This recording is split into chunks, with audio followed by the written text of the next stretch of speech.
So I just want to talk to you about how it's such a funny thing that we all have these minds that are working so hard to keep us safe and alive. And at the same time, they run from the very place that actually knows what's going on, the body.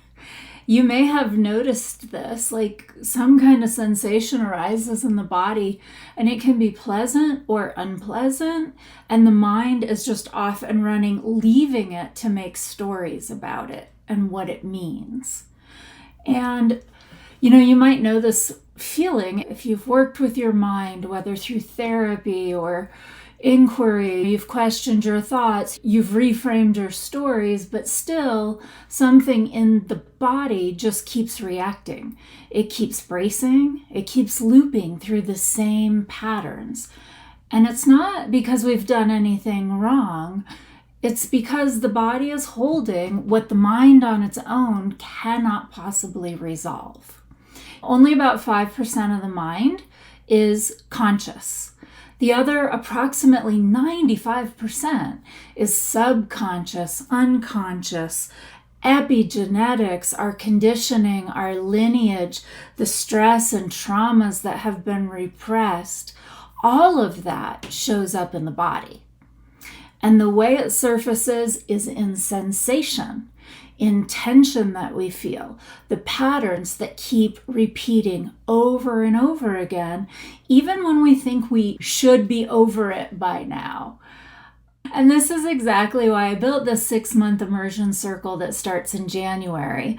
I know from my own experience that it takes practice and support to bring the mind and the body back into partnership. It takes repetition for the body and the mind to learn to trust being in relationship with one another. It also takes community to keep our minds from slipping back into their old escape routes, and having a place to show up regularly where we just do the thing that we know is good for us. And so for 6 months, starting in January, we'll be together, we'll move, we'll shake, we'll dance, we'll meditate, and we'll question the thoughts that create our suffering. We'll do it through the lens of the body, not just the mind. You'll have structure, accountability, and a community that understands exactly why this matters. After I finished cancer treatment, I could not work with my mind, and I was not interested in hearing what my body was holding. But for whatever reason, I was dragged back into this truth that was held here. And on the other side, I found the most incredible sense of safety, presence, clarity, and freedom that I didn't even know was possible. What I've come to see in the 2 years since all this began is that it's durable, it's lasting, and that's what I want for anyone else who's interested in exploring this with me.